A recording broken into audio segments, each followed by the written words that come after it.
Last class में हम लोगों ने क्वेश्चन नंबर 3 तक कंप्लीट कर लिया था। अब हम और आगे चलेंगे क्वेश्चन नंबर 4 का। क्वेश्चन नंबर 4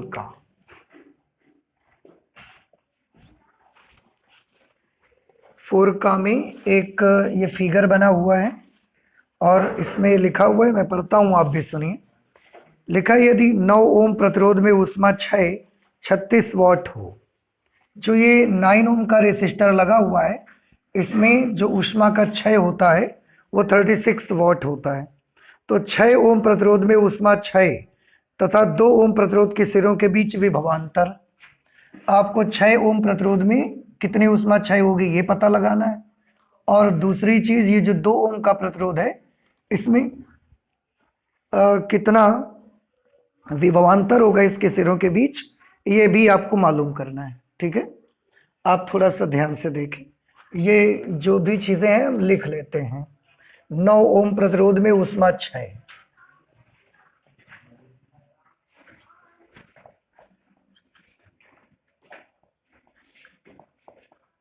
नौ ओम प्रतिरोध में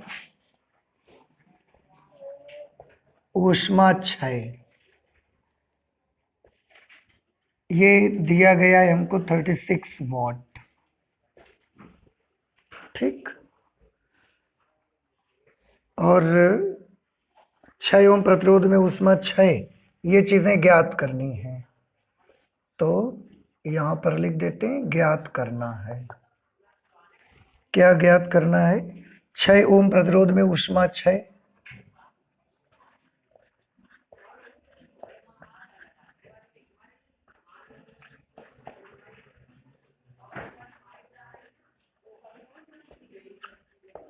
छह ओम प्रतिरोध में ऊष्मा क्षय मालूम करनी है।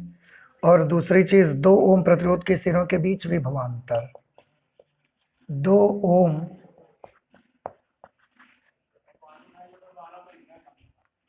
प्रतिरोध के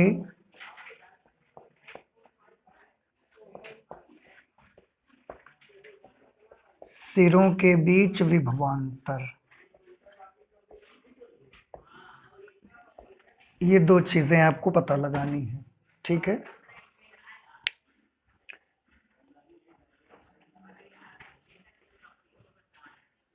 ठीक है, एक काम कर लेते हैं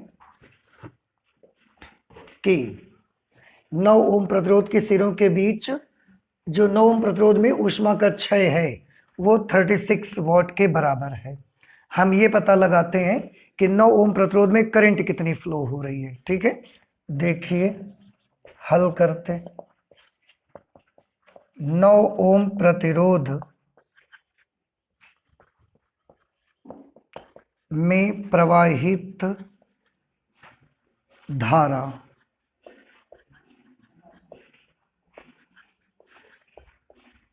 नौ ओम प्रतिरोध में प्रवाहित वैद्युत धारा I इज इक्वल टू, 9 ओम प्रतिरोध के लिए हमको R मालूम है और पावर मालूम है। करंट पता लगानी है, कोई फॉर्मूला है आपके पास? इसके लिए एक फॉर्मूला हम लोग यूज करेंगे, P is equal to I²R। तो बेटा I का फॉर्मूला क्या बन जाएगा? √P/R। ठीक है, इसको कुछ मान लेते हैं। R1 मान लेते हैं 9 ओम को, R2 6 ओम को और R3 मान लेते हैं 2 ओम को। तो 9 ओम प्रतिरोध में जो करंट है उसको हम I1 मान लेंगे। ठीक, मैं करंट इसमें बना देता हूं।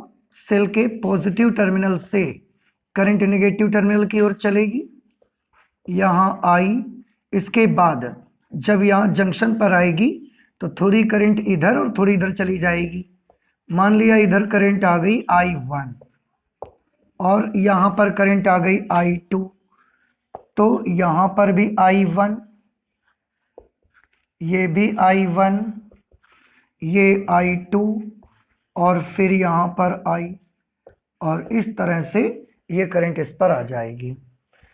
तो इस फॉर्मूले से जब सॉल्व करेंगे तो I1 की वैल्यू √P/R के बराबर होगी। P की वैल्यू है 9 ओम में 36 वॉट, अपॉन R की वैल्यू है 9 ओम, इसलिए I1 की वैल्यू 9 से इसको कैंसिल करेंगे 4 टाइम्स में, और 4 का स्क्वायर रूट निकाल देंगे तो I1 कितना आ जाएगा, 2 एम्पियर। इसका मतलब ये 2 एम्पियर की करंट इस पे आ रही है। अब अगर इस पे 2 एम्पियर करंट आ रही है 9 ओम में, तो 9 ओम के सिरों के बीच विभवांतर पता लगाना चाहते हैं, इसलिए 9 ओम प्रतिरोध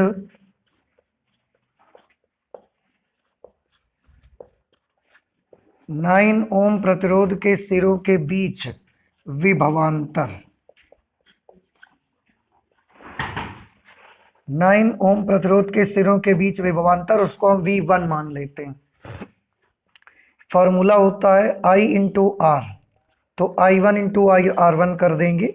I1 की जगह पर 2 एम्पियर, R1 की जगह पर 9 ओम, इसलिए V1 is equal to 18 volt. V1 18 volt होगा, यानी कि जो 9 ओम का प्रतिरोध लगा है इसके सिरों के बीच का जो विभवांतर आएगा वो 18 वोल्ट होगा। अब थोड़ा ध्यान से देखिए, ये जो 9 ओम रेसिस्टेंस है और ये जो 6 ओम रेसिस्टेंस है, दोनों बेटा आप देखें इन्हीं दो बिंदुओं से तो जुड़े हैं, इन्हीं दो बिंदुओं से 6 ओम कनेक्ट है, इन्हीं दो बिंदुओं के बीच में ये 9 ओम कनेक्टेड है। तो अगर इन्हीं दो बिंदुओं के बीच में दोनों जुड़े हैं, इसका मतलब ये दोनों आपस में कौन से क्रम में है, समांतर क्रम में। और आप सभी को याद है समांतर क्रम में अगर प्रतिरोध जुड़े हैं तो उनमें विभवांतर का मान सेम रहता है। समांतर क्रम में करंट बंटती है, विभवांतर सेम रहता है, ठीक है। तो जो विभवांतर 9 ओम के सिरों के बीच का है वही विभवांतर 6 ओम के सिरों के बीच का है, इसलिए 6 ओम प्रतिरोध 6 ओम प्रतिरोध के सिरों के बीच विभवांतर, 6 ओम प्रतिरोध के सिरों के बीच विभवांतर, उसकी भी वैल्यू 18 वोल्ट ही आ जाएगी, ठीक है। अगर 18 वोल्ट उसकी भी वैल्यू रहेगी तो 6 ओम प्रतिरोध में ऊष्मा क्षय,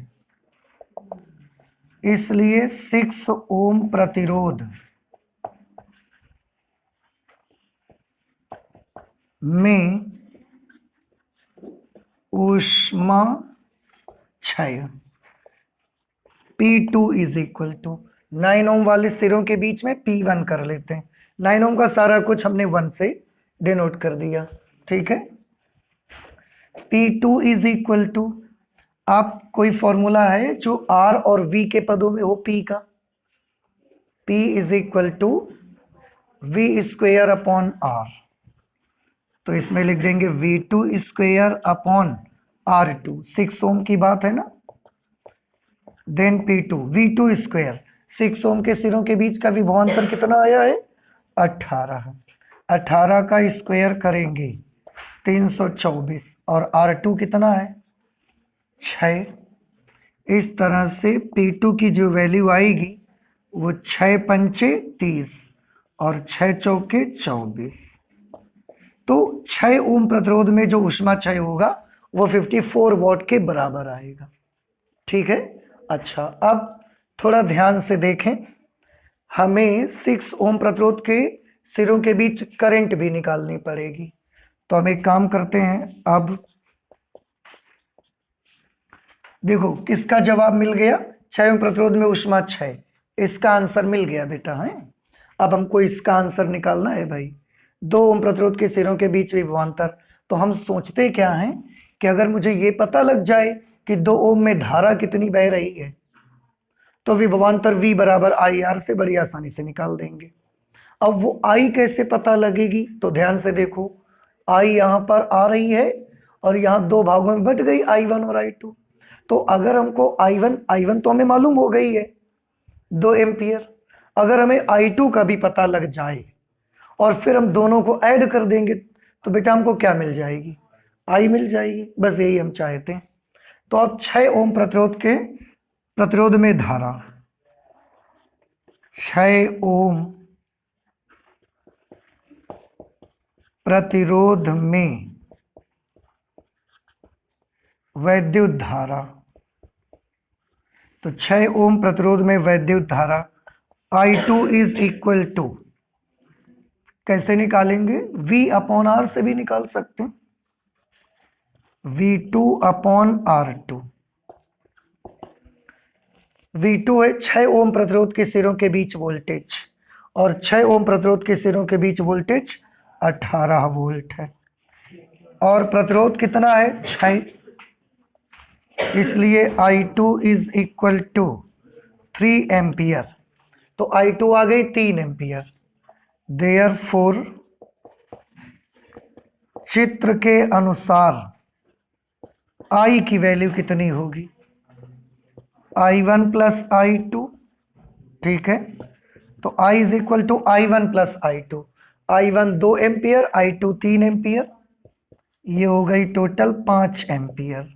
इसका मतलब ये जो I करंट है ये 5 एम्पियर है, और इस 2 ओम में कौन सी करंट जा रही है, I1 I2 की I करंट जा रही है। तो इसलिए 2 ओम प्रतिरोध,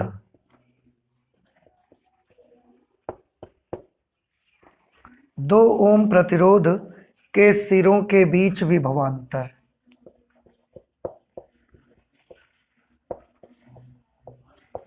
2 ओम प्रतिरोध के सिरों के बीच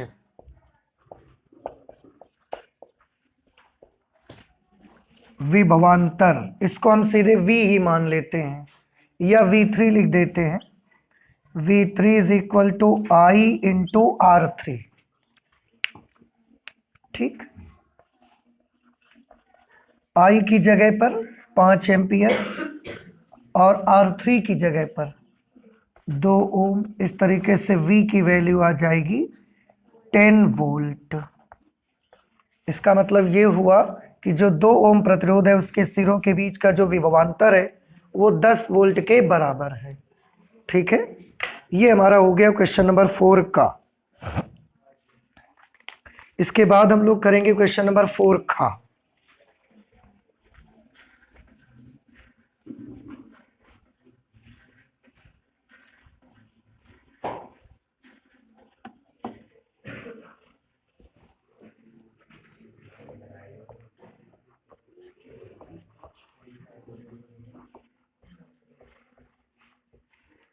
क्वेश्चन नंबर 4 का उत्तर देखिए, लिखा हुआ है एकल स्लिट द्वारा प्रकाश के विवर्तन प्रतिरोध प्राप्त करने के लिए आरेख बनाकर केंद्रीय उच्चिष्ट की कोणीय चौड़ाई का सूत्र ज्ञात करिए।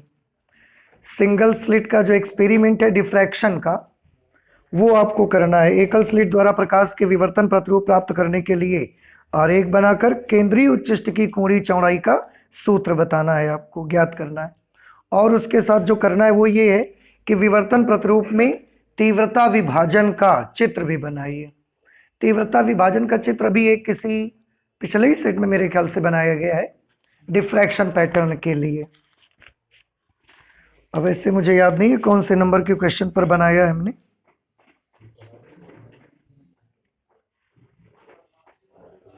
लेकिन तीव्रता विभाजन का एक फिगर बनाया गया था। हो सकता है इससे पिछले वाले उसमें रहा हो सेट में, पिछले वाले के क्वेश्चन नंबर 6 में अथवा वाले पार्ट में। हाँ, ये जो आपका सेट XV था, इसका क्वेश्चन नंबर 6 अथवा वाला पार्ट, एक पतली झिर्री द्वारा पर्दे पर बने विवर्तन प्रतिरोध के तीव्रता वितरण का आरेख खींचिए। सेम यही चीज आपको यहां भी करनी है, लेकिन उससे पहले आपको केंद्रीय उच्चिष्ट की कोणीय चौड़ाई का सूत्र ज्ञात करना है, ठीक है। चलिए मैं इसका हेडिंग बना लेता हूं पहले। केंद्रीय एकल स्लिट द्वारा प्रकाश के विवर्तन प्रतिरूप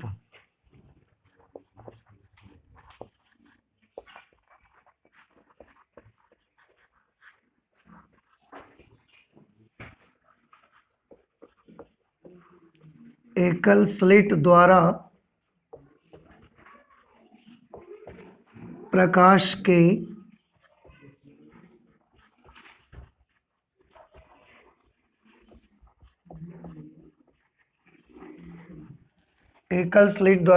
के विवर्तन प्रतिरूप में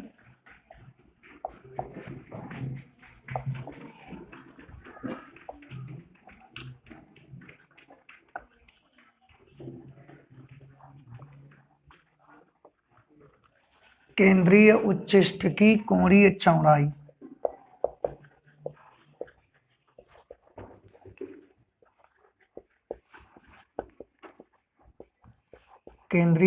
की कोणीय चौड़ाई का सूत्र। ठीक है, देखिए इसी को सिंगल स्लिट डिफ्रैक्शन पैटर्न इसी को बोला जाता है। एक इंटरफियरेंस था, व्यतिकरण, और ये क्या है, विवर्तन। ठीक है, तो एकल स्लिट द्वारा प्रकाश के विवर्तन प्रतिरूप में केंद्रीय उच्चिष्ठ की कोणीय चौड़ाई। सबसे पहले यहां पर हम एक स्लिट बना लेते हैं इस तरह से। थोड़ा सा आपको ये अच्छे से दिख जाए इसलिए मैं स्लिट को थोड़ा ज़्यादा चौड़ा बना रहा हूँ, नहीं तो ये स्लिट बहुत पतली होती है, इतनी पतली कि जैसे बायोलॉजी की स्लाइड पर आप ब्लैक कलर का पेंट कर दीजिए। अब बायो की स्लाइड पर अगर ब्लैक कलर का पेंट हो गया, उसके बाद आप ब्लेड लीजिए और ब्लेड को बस ऐसा एक चीरा लगा दीजिए उस पर, तो वो इतना पतला रेखा छिद्र बनेगा, वो कट जाएगी पेंट। इतना पतला रेखा छिद्र बनेगा कि वो आपको आंख से भी ना दिखे, हो सकता है, लेकिन वैसा स्लिट हमको चाहिए और इसी को बोलेंगे एकल स्लिट, सिंगल स्लिट इसी को कहा जाएगा, क्योंकि इंटरफियरेंस में डबल स्लिट लगती है और विवर्तन प्रतिरूप में सिंगल स्लिट एक्सपेरिमेंट होता है। तो ये एक सिंगल स्लिट हमने बना ली। यहाँ पीछे से कहीं से लाइट आ रही है, लाइट सोर्स है, और वहाँ से लाइट ऐसे आ रही है वेव फ्रंट की फॉर्म में। जब यहाँ लाइट पहुँचेगी, इसमें मैं ये मान लेता हूँ कि पूरी स्लिट जो है, इस पूरी स्लिट की चौड़ाई कुछ भी मान लो आप, ए मान लेते हैं स्लिट की चौड़ाई। ठीक, इससे कुछ दूरी पर हमने यहाँ पर एक स्क्रीन लगाई, ये एक स्क्रीन लगाई हुई है, पर्दा। इस पर्दे पर यहां से लाइट जाती है, ये इसका सेंटर मान लिया, बिल्कुल लंबवत, यानी कि हम ऐसे सीधे एक लाइन खींचेंगे तो पर्दे पर भी हमको एक सेंटर मिलेगा इसका। ठीक है, अब यहां से जब लाइट पीछे से ऐसे आएगी तो ये जो स्लिट बनी हुई है, इसका प्रत्येक बिंदु एक नए प्रकाश स्रोत का कार्य करेगा। हाइगेंस प्रिंसिपल से प्रत्येक इसका जो बिंदु होगा वो एक नए प्रकाश स्रोत का काम करेगा। हाइगेंस प्रिंसिपल में हमने देखा, अगर प्रत्येक बिंदु एक नए प्रकाश स्रोत का काम करेगा तो ये सब अपनी अपनी वेव्स निकालेंगे। ठीक है, और ये सब की वेव्स जब यहां पहुंचेंगी तो यहां से भी वेव यहां पहुंचेगी, यहां से भी वेव यहां पहुंचेगी, हर बिंदु से बिंदु सी पर वेव पहुंचेगी। तो हमको दिखता क्या है, हमें ये दिखा कि बिंदु सी कैसा है, ब्राइट है, बिंदु सी पर उजाला हो रहा है, यहाँ पर बहुत लाइट आ रही है, तो बिंदु सी चमकीला दिखाई देगा आपको पर्दे का। ठीक है, अच्छा, अब बिंदु सी से जब हम ऊपर ऐसे जाते जाते हैं, किसी भी एक तरफ आप ऊपर जाइए या बिंदु सी से नीचे की तरफ जाइए, किसी भी एक तरफ जाते जाते हैं तो कुछ दूर चलने के बाद,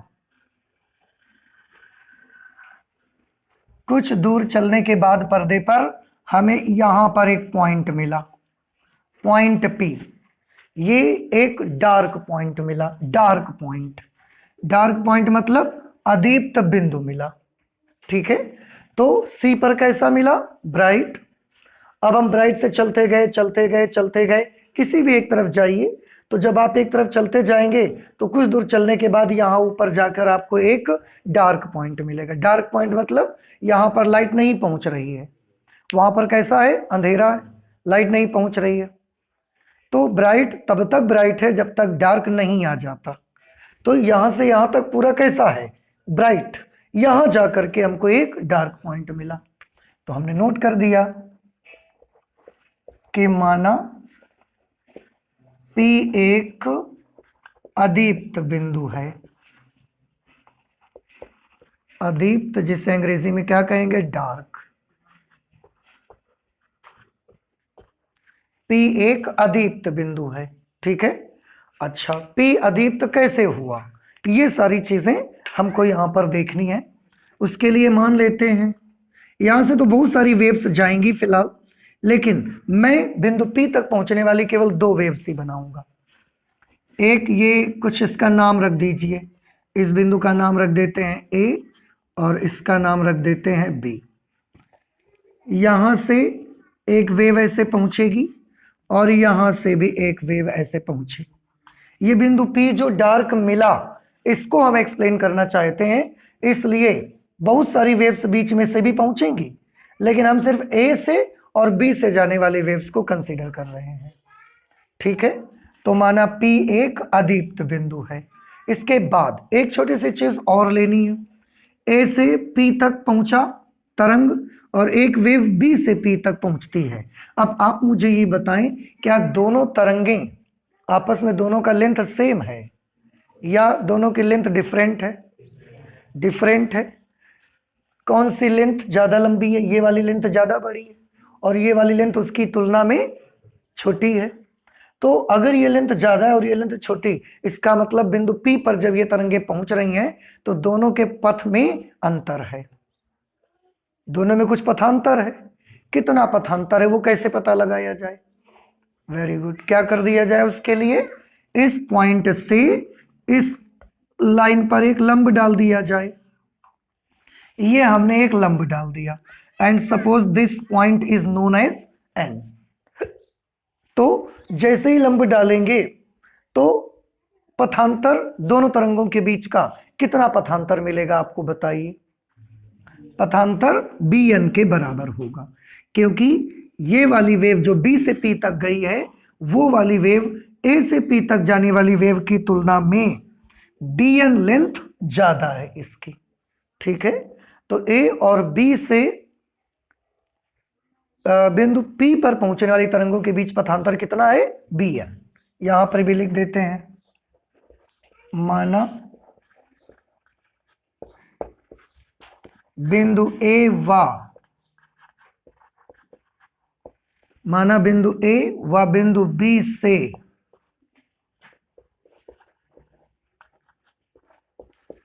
बिंदु P पर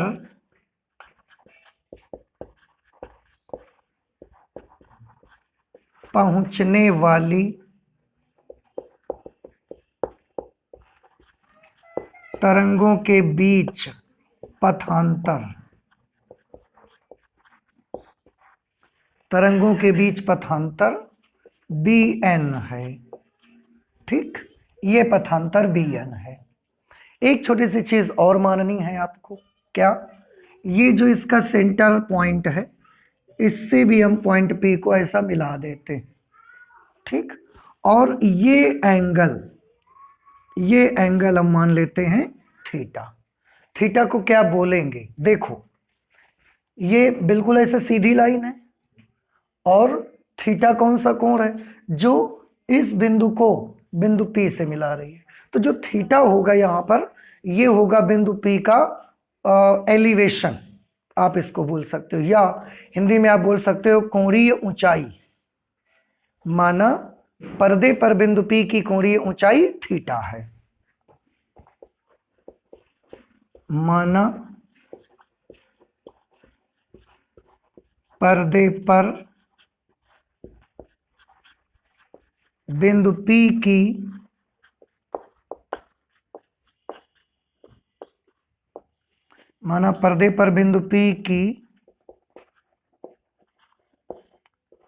कोणीय ऊंचाई थीटा है, ठीक है। इस तरह से अब हमारा मेन पर्पस है केंद्रीय उच्चिष्ठ की कोणीय चौड़ाई निकालना।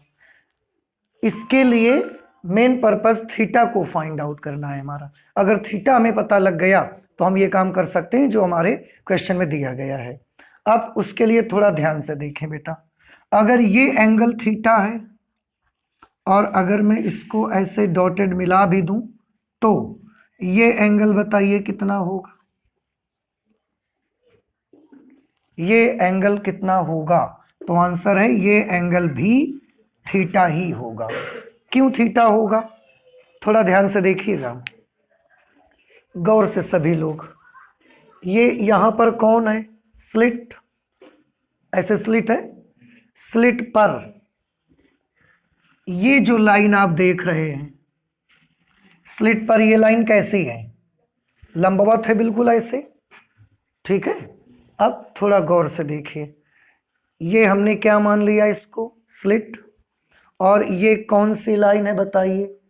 जो ये वाली लाइन जा रही है सीधी बिल्कुल, तो स्लिट पर ये लाइन लंबवत है। अब ये चीज, ये वाली जो लाइन है ये ऐसे पी पर चली गई, देख रहे हैं ना, पॉइंट पी पर चली गई, तो ये चीज ऐसा पी पर चली गई। तो देखो ध्यान से, ये स्लिट है और ये पर्दे पर बिंदु सी को मिलाने वाली ये सीधी लाइन है। अब अगर मैं इस लाइन को पी पर ले जाऊंगा, लेकिन लंबवत रहना चाहिए हमेशा इस पर, तो कैसा हो जाएगा? देखो ऐसा हो जाएगा, हो जाएगा।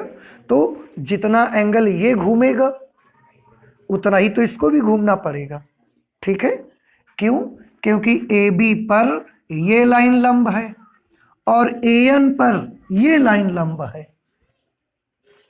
इसलिए आपको इतना घुमाना है, लंबवत ही रहना चाहिए इनको आपस में। तो अगर ये थीटा एंगल से उठ गया है तो ये भी थीटा एंगल से झुक गया होगा, इसलिए ये थीटा एंगल से क्या हो गया? यहां पर झुक गया है, इसलिए इसका जो ये वाला एंगल होगा वो भी थीटा ही के बराबर होगा। अब ऐसी सिचुएशन पर ये एंगल कितने डिग्री का है? 90 डिग्री का। तो समकोण त्रिभुज ए एन बी में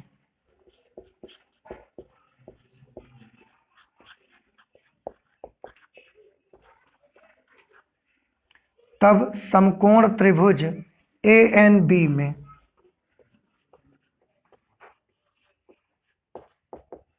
समकोण त्रिभुज ए एन बी में मैं साइन थीटा लगाना चाहता हूं। ध्यान से देखिए बेटा, साइन थीटा के लिए ये सामने वाली भुजा लंब और 90 डिग्री के ठीक सामने ये वाली भुजा कर्ण। तो साइन थीटा के लिए लंब कौन है? बी एन, और कर्ण कौन है? A B. Then sine theta is equal to B N तो हमें निकालना ही है, और ए बी की वैल्यू बताइए। ए बी स्लिट है ना, और स्लिट की चौड़ाई कितनी मानी है आपने? देखो ए मानी है, तो इसकी जगह पर हम क्या लिख देंगे? ए। ठीक, यहां लिख दीजिए जहां ए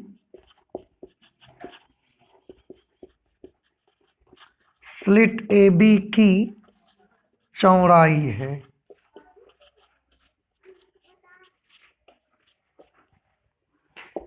इसलिए बी एन की वैल्यू कितनी मिल जाएगी आपको? ए साइन थीटा। ठीक, ये बी एन की वैल्यू आ गई, और बी एन क्या चीज है? पथांतर। ठीक, ओके।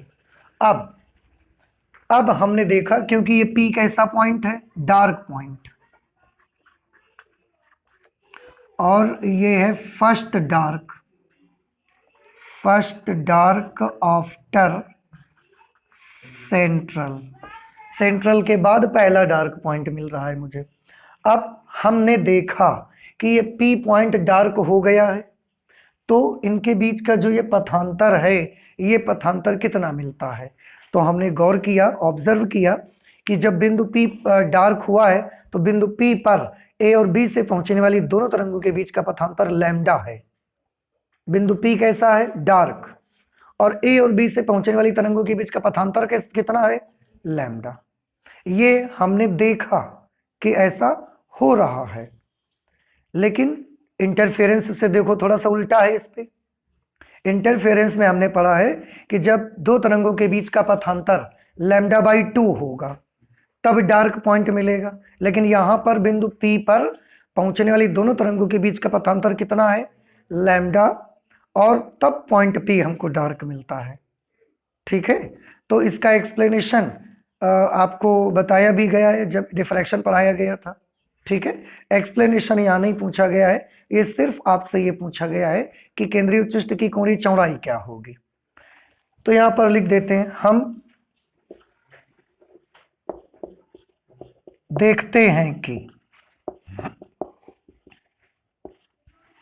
देखते हैं कि बिंदु ए व बी से बिंदु पी पर, बिंदु ए व बी से बिंदु पी पर पहुंचने वाली तरंगों के बीच पथांतर लैम्डा है, तब P एक डार्क पॉइंट है। ये हमने देखा। ठीक है, तो बेटा क्या बताया गया कि A और B से जो बिंदु P पर पहुंच रहे तरंगे हैं उनके बीच पथांतर लैम्डा है, उनके बीच पथांतर लैम्डा है, तब P एक डार्क पॉइंट है। अगर पथांतर लैम्डा है और पथांतर का मान हमने कितना निकाला है, देखो A sin थीटा, इसलिए A sin थीटा बराबर लैम्डा। अगर A sin थीटा की वैल्यू लैम्डा है, अब ये थीटा क्योंकि बहुत बड़े कोण नहीं है, ये थीटा बहुत छोटे छोटे कोण हैं, तो यहां लिख सकते हैं क्योंकि थीटा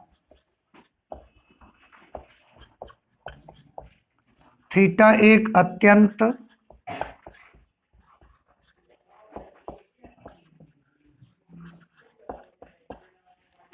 अत्यंत छोटा कोण है, इसलिए साइन थीटा बराबर क्या लिख सकते हैं, थीटा ले सकते हैं। ठीक, साइन थीटा की जगह थीटा लिख दो, तो ए की जगह पर हमने ए लिखा और साइन थीटा की जगह theta is equal to lambda, then theta is equal to lambda upon a. ठीक है, ये हमको इसका बिंदु P का एलिवेशन मिल गया। अब थोड़ा ध्यान से सभी देखें, अगर इतनी दूर सेंटर से जाके यहां डार्क मिला तो सिर्फ ऊपर ही थोड़ा मिलेगा, जब इन दोनों तरंगों के बीच का पथांतर नीचे साइड कहीं होगा वहां भी डार्क पॉइंट मिलेगा। तो इतनी दूर ऊपर जाके अगर डार्क मिला है तो इतनी दूर नीचे पर भी आपको कौन सा पॉइंट मिलेगा, डार्क मिलेगा। तो यहां से एक वेव ऐसे पहुंचेगी बिंदु P पर, यहां से भी एक वेव ऐसे पहुंचेगी बिंदु P पर, और यहां पर भी कैसा पॉइंट बनेगा, डार्क पॉइंट। तो ये जो लाइन ऐसा बिंदु P को मिलाएगी उसका नीचे की तरफ एंगल भी कितना आ जाएगा, थीटा आ जाएगा, और थीटा की वैल्यू हम ये निकाल चुके। ठीक, अब आप ध्यान से देखिए कि यहां पर कैसा दिख रहा है हमको, ब्राइट दिख रहा है कि डार्क, यहां पर bright bright bright bright bright यहां तक, यहां डार्क मिला, ऐसे ही नीचे भी पूरा ब्राइट है, कहां तक, यहां तक। तो ये जो बीचों बीच, पर्दे के बीचों बीच यहां से पूरा यहां तक हमको ब्राइट दिखता है ना, इसी का नाम हमने रखा है केंद्रीय उच्चिष्ट, केंद्रीय उच्चिष्ट इसी का नाम रखा गया है।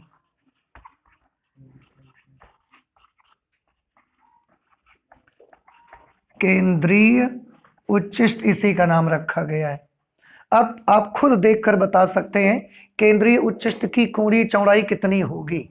ध्यान से देखना बेटा, केंद्रीय उच्चिष्ट यहां से ले करके और पूरा ऐसे यहां तक फैला हुआ है, थीटा एंगल ऊपर भी है, थीटा एंगल नीचे भी है, तो जो केंद्रीय उच्चिष्ट की कोणीय चौड़ाई है वो इतनी बड़ी है, देखो, और ये किसके इक्वल आएगी, 2 थीटा।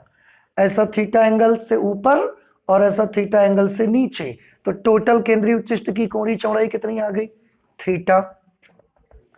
इसलिए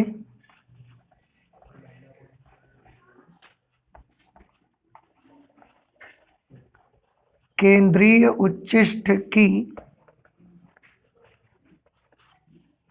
कोणीय चौड़ाई 2 थीटा है। इसलिए 2 theta is equal to 1 theta lambda upon a के बराबर है, 2 थीटा 2 लैम्डा अपॉन ए के बराबर आ जाएगा। यही केंद्रीय उच्चिष्ट की कोणीय चौड़ाई है। एक्सप्लेनेशन आपको देना नहीं है कि ए और बी से पी पर पहुंचने वाली तरंगों के बीच का पथांतर अगर लैम्डा है तो फिर पी पर डार्क कैसे बन गया। ये एक्सप्लेनेशन अगर आपको देखना है तो जब आपको डिफ्रैक्शन पढ़ाया गया है उस वक्त वीडियो आप निकाल के देखेंगे तो वहां पर आपको इसका एक्सप्लेनेशन भी दिखाया गया है। But there is no need of explanation in this question, इसलिए हमने उसको नहीं किया है। तो केंद्रीय उच्चिष्ट की कोणीय चौड़ाई ही हमने निकाल के आपको दिखाई है। ठीक, अब बेटा इसके साथ जो एक और क्वेश्चन लगा है कि विवर्तन प्रतिरूप में तीव्रता विभाजन का चित्र। तो विवर्तन प्रतिरूप में तीव्रता विभाजन का चित्र ये पिछले क्वेश्चन में अभी बताया हमने, क्वेश्चन नंबर 6 का अथवा वाला पार्ट में बनाया गया है पिछले सेट के, तो आप वहां से जाकर के इसको देख सकते हैं। ठीक है, मैं हेडिंग डाल देता हूं कि इसके बाद इसी क्वेश्चन में एक काम और करना है आपको, विवर्तन प्रतिरूप में तीव्रता विभाजन।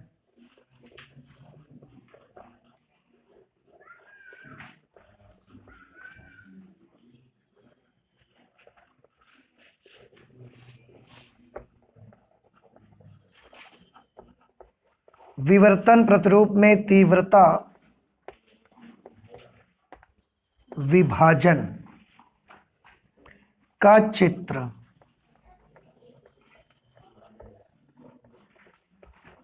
विवर्तन प्रतिरूप में तीव्रता विभाजन का चित्र ये सभी बच्चे अपने आप से करेंगे, डू योर सेल्फ। ठीक है, तो ये हमने कर लिया 4 खा। इसके बाद हम आते हैं 4 गा पे। आप इसे नोट करें फिर हम इसको हटाते हैं। क्वेश्चन नंबर 4 गा में है, आइंस्टीन का प्रकाश वैद्युत समीकरण लिखिए। किसी धातु पृष्ठ के लिए जब आपतित प्रकाश की तरंग दैर्ध्य λ1 है तब निरोधी विभव V1 तथा तरंग दैर्ध्य λ2 पर निरोधी विभव V2 है। प्लांक नियतांक के लिए सूत्र ज्ञात करिए। ये हमारा क्वेश्चन नंबर 4 गा है। सबसे पहले आइंस्टीन का प्रकाश वैद्युत समीकरण लिखिए आ रहा है, तो हम इसको करेंगे।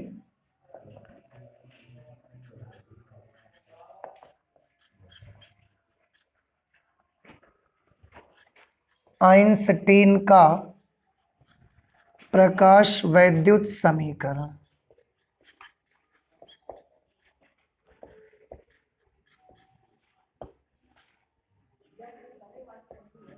आइंस्टीन का प्रकाश वैद्युत समीकरण याद है आप लोगों को? क्या होता है? H nu plus phi is equal to E K, यही तो होता है। H nu plus phi is equal to E K, नहीं, h nu minus phi is equal to E K, या फाई प्लस ई के बराबर एच न्यू। ठीक है, ये प्रकाश वैद्युत समीकरण है। इसमें मैं चाहूं तो न्यू की जगह पर क्या लिख सकता हूं? सी अपॉन लैम्डा, ठीक है ना, minus phi is equal to, और ई के की जगह लिखा जा सकता है ई वी नॉट। ई के प्रकाश इलेक्ट्रॉन की अधिकतम गतिज ऊर्जा है और प्रकाश इलेक्ट्रॉन की अधिकतम गतिज ऊर्जा ई वी नॉट से प्रदर्शित कर सकते हैं। अब इसमें जो भी सिंबल आए हैं उनको लिख देते हैं कि कौन कौन से सिंबल हैं, क्या रिप्रेजेंट करते हैं। यहां एच क्या चीज है?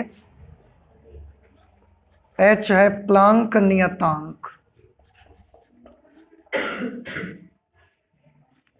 सी है प्रकाश की चाल,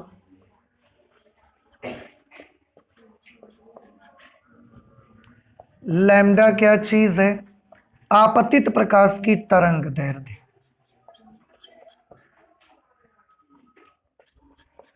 आपतित प्रकाश की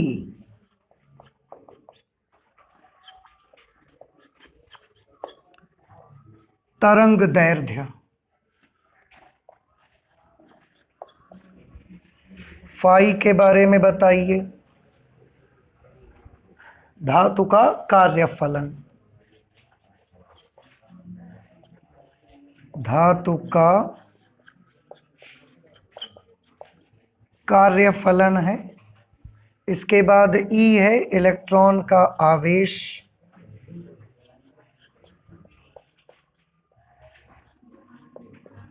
इलेक्ट्रॉन का आवेश। और वी नॉट जो आप देख रहे हैं ये है निरोधी विभव, इसको बोला जाएगा निरोधी विभव। ठीक, तो ये हमारा इस सवाल का जवाब हो गया। इसमें था आइंस्टीन का प्रकाश वैद्युत समीकरण लिखिए, तो आइंस्टीन का प्रकाश वैद्युत समीकरण भी लिख दिया और उस पर आए सारे सिंबल्स का मतलब बता दिया। अब उन्होंने इसी के साथ एक और क्वेश्चन जोड़ के रखा है, तो उसको भी करते हैं। किसी धातु पृष्ठ के लिए जब आपतित प्रकाश की तरंगदैर्घ्य λ1 तो निरोधी विभव v1 है। बेटा इसी से रिलेटेड क्वेश्चन है, मैं एक काम करता हूं। वैसे वो एक, चलिए प्लांक नियतांक के लिए सूत्र ज्ञात करने के लिए बोल रहे हैं, तो प्लांक नियतांक के लिए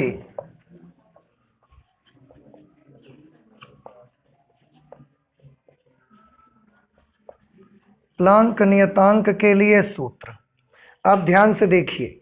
लिखा है जब आपतित प्रकाश की तरंगदैर्घ्य λ1 है तो निरोधी विभव v1 है। देखो आपतित प्रकाश की तरंगदैर्घ्य λ1 है तो निरोधी विभव कितना है v1, तो हम इसी इक्वेशन का इस्तेमाल करेंगे। फर्स्ट कंडीशन,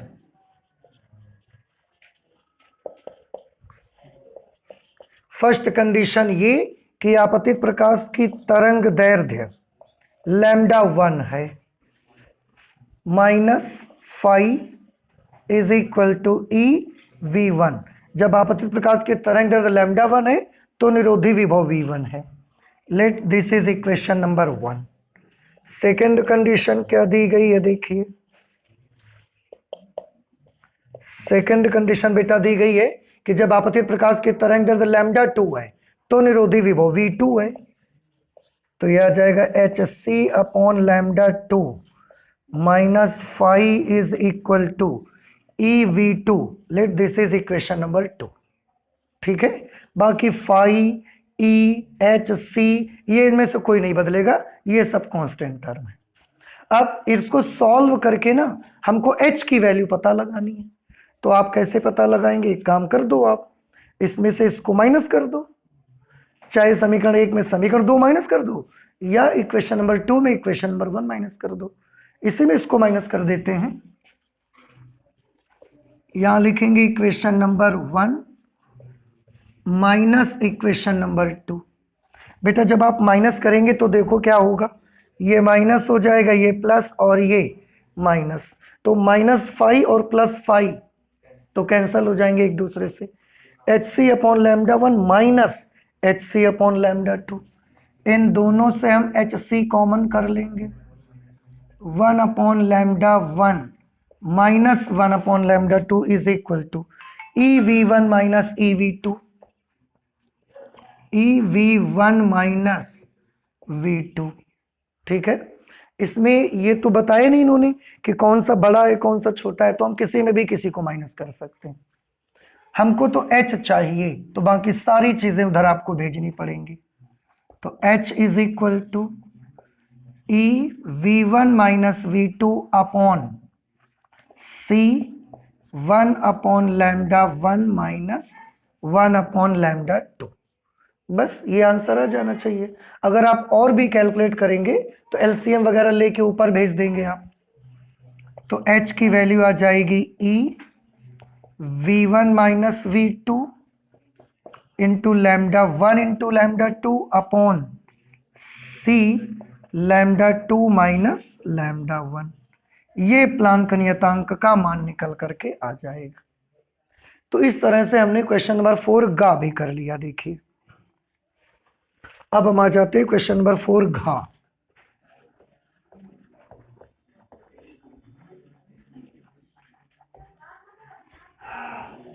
क्वेश्चन नंबर 4 घा उत्तर। देखिए इसको कैसे करेंगे बेटा, ये समझ आ गया ना आपको? ठीक है। 4 घा में है नाभिकीय संलयन प्रक्रिया क्या है। सबसे पहले आपको क्या लिखना पड़ेगा, नाभिकीय संलयन। याद है आपको किसे बोलते हैं नाभिकीय संलयन? किसे बोलते हैं?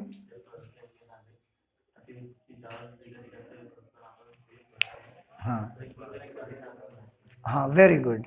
क्या करते हैं, जब दो हल्के नाभिक जो कि लोअर बाइंडिंग एनर्जी के होते हैं वो अति तीव्र गति से चलते हुए एक दूसरे से सम्मिलित होकर उच्च बंधन ऊर्जा वाला एक भारी नाभिक बनाते हैं, तो इस प्रक्रिया में अत्यधिक ऊर्जा मुक्त होती है और इसी प्रक्रिया को हम क्या बोलते हैं, नाभिकीय संलयन। ठीक है, तो बस ये डेफिनेशन नोट कर देनी है नाभिकीय संलयन की, लिख देते हैं। जब दो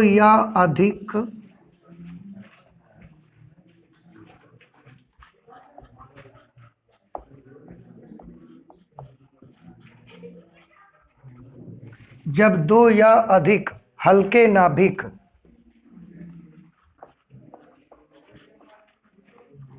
परस्पर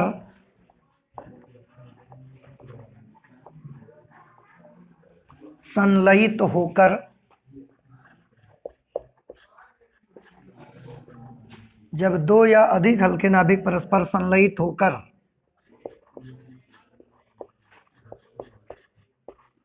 एक भारी नाभिक का निर्माण करते हैं,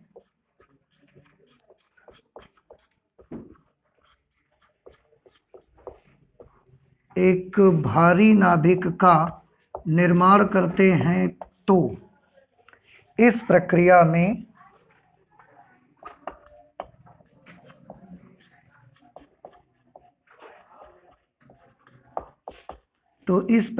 में विशाल ऊर्जा विमुक्त होती है।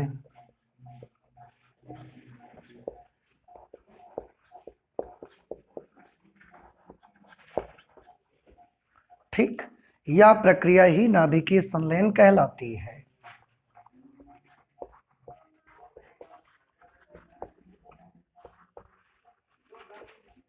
यह प्रक्रिया ही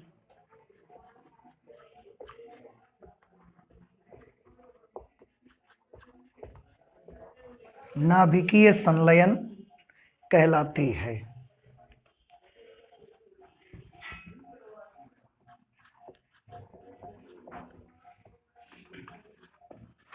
ठीक, ओके। और नाभिकीय संलयन प्रक्रिया में एक्चुअली होता क्या है, तो निम्न प्रतिन्यूक्लियन बंधन ऊर्जा वाले नाभिक उच्च प्रतिन्यूक्लियन बंधन ऊर्जा वाले नाभिकों में परिवर्तित होते हैं। वो तो विखंडन और संलयन दोनों में यही होता है। ठीक है, अच्छा। इसके बाद उन्होंने एक चीज और बोली है, ये तो नाभिकीय संलयन किसको कहते हैं ये हमने बताया, उसमें उन्होंने और एक चीज बोली कि प्रकृति में नाभिकीय संलयन का एक उदाहरण दीजिए। तो बताइए, प्रकृति में नाभिकीय संलयन का एक एग्जाम्पल बताइए। प्रकृति में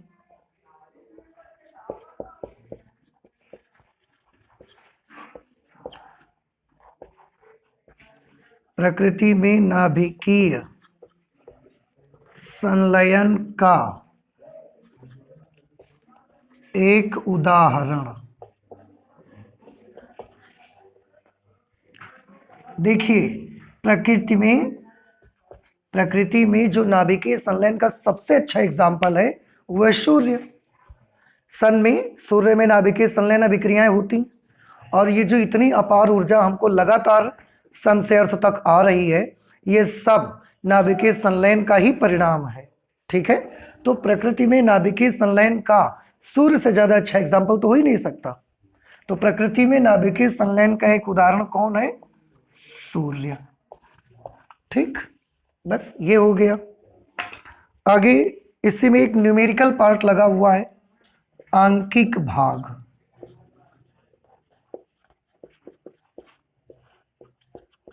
देखो आंकिक भाग करते हैं। लिखा हुआ है, एक तारा 4 हीलियम नाभिकों को एक ऑक्सीजन के नाभिक में परिवर्तित करता है।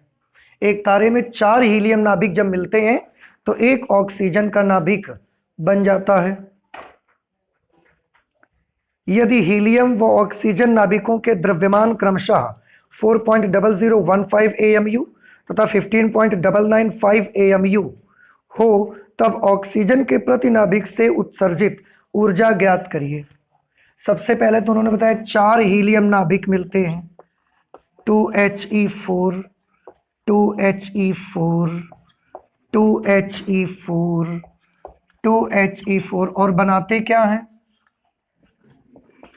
ऑक्सीजन का एक न्यूक्लियस और उसके साथ में बहुत सारी ऊर्जा भी निकलती होगी। अब देखो 2 2 4 2 6 2 8, इधर 4 चौके 16, ये रिएक्शन उसमें हो रही है। तो उन्होंने बोला कि ऑक्सीजन के प्रति नाभिक से उत्सर्जित ऊर्जा का मान बताइए। सबसे पहले एक काम करते हैं, हमें द्रव्यमान क्षति निकालनी पड़ेगी। तो चारों हीलियम नाभिकों का द्रव्यमान पहले यहां लिखते हैं, एक हीलियम नाभिक का द्रव्यमान,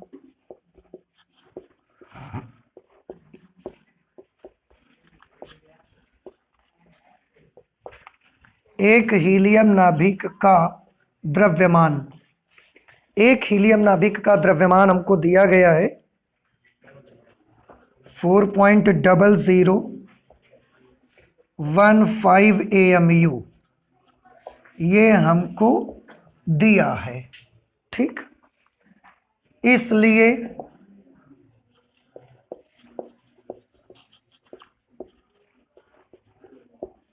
चार हीलियम नाभिकों का द्रव्यमान कितना हो जाएगा बताइए? 4 से गुणा करवा दें इस पे, तो 4.0015 into 4 is equal to 4 5 20, carry 2, 4 1 4 और 2 6, 00 4 4 16। इतने AMU मास होगा 4 हीलियम नाभिकों का। इसके बाद ऑक्सीजन नाभिक का द्रव्यमान दिया गया है,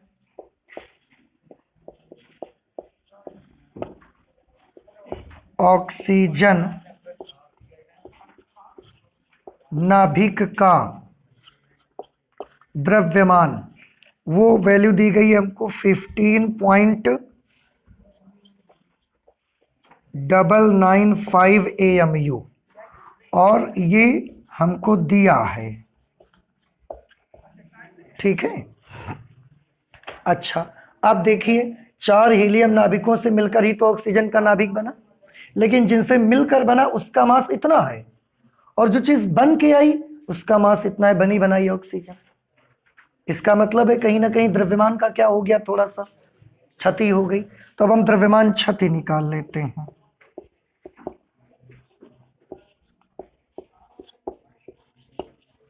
द्रव्यमान क्षति delta M is equal to 16.0060, उसमें से ये चीज हमको माइनस करनी पड़ेगी 15.9950। इसके बाद 0 तो हम ले सकते हैं ना। अब इसे आप सॉल्व कर लीजिए। 0 में से 0 चला गया 0, 6 में से 5 चले गए 1। अब बेटा 0 में से तो 9 माइनस नहीं होंगे, तो 10 में से 9 माइनस हो गए 1। यहाँ कितना बचेगा? 9 में से 9 चला गया 0, और 16 से तो बोरो ही ले लिया, तो ये 0। इतने AMU द्रव्यमान क्षति आई। अब इसलिए ऑक्सीजन नाभिक की कुल बंधन ऊर्जा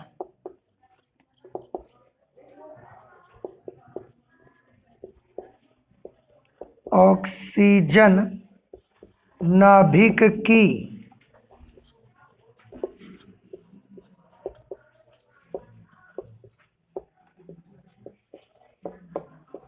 ऑक्सीजन नाभिक की कुल बंधन ऊर्जा delta E is equal to, कैसे निकालनी चाहिए बताइए।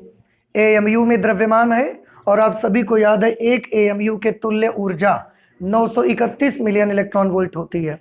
तो इतने एएमयू के तुल्य ऊर्जा कितनी होगी? 0.0110 इंटू 931, और जो भी आंसर आएगा मिलियन इलेक्ट्रॉन वोल्ट में आ जाएगा। चलिए मल्टीप्लाई करवा देते हैं। 0, 11 एक कम 11, हासिल लगा 1, 11 तियाँ 33, 1 34, हासिल लगे 3, 11 नहीं 99 और 3 102, 1 2 3 4 अंक पे दशमलव, 1 2 3 4 अंक पर दशमलव। तो ये कितना आंसर आ गया? 10.2410 मिलियन इलेक्ट्रॉन वोल्ट। तो जो इन्होंने क्वेश्चन पूछा था प्रति नाभिक से उत्सर्जित ऊर्जा, यानी कि एक नाभिक से उत्सर्जित ऊर्जा। देखो ये आपको कंफ्यूज भी कर सकता है। ऑक्सीजन 4 हीलियम मिलकर ऑक्सीजन का कितना नाभिक बने? एक ही तो बना है, और उस एक नाभिक बनने में इतनी ऊर्जा निकली है। अब उन्होंने जब पूछा कि प्रति नाभिक उत्सर्जित ऊर्जा ज्ञात करिए, तो हो सकता है आपको ये लग जाए कि प्रति न्यूक्लियन बंधन ऊर्जा निकालनी है, और फिर बाद में आके आप ऑक्सीजन के न्यूक्लियन 16 से भाग दे दो। नहीं करना। 4 हीलियम मिलकर क्या बने हैं? एक नाभिक, और एक ही नाभिक तो बंधन ऊर्जा पूछ रहे हैं आपसे। 16 का भाग तब देंगे जब वो पूछेंगे प्रति न्यूक्लियन बंधन ऊर्जा बताइए, तब आप डिवाइड करेंगे, ऐसे डिवाइड नहीं करेंगे आप। कुछ बात समझ आई आपको? तो ये आपको ध्यान रखना है भाई। तो ये हो गया हमारा क्वेश्चन नंबर 4 घा, ठीक है। और एक काम करेंगे, आज हम लोग क्वेश्चन नंबर 4 घा तक ही रखेंगे। 4 अंगा और उसके आगे के भी क्वेश्चन हम सॉल्व करेंगे, लेकिन नेक्स्ट क्लास पे करेंगे, ठीक है। आई होप कि ये चीज़ आपको समझ में आ गई है, ठीक है। तो आज हम इतना ही रखते हैं फिजिक्स में, चलते हैं, मिलते हैं नेक्स्ट क्लास पे। Thank you.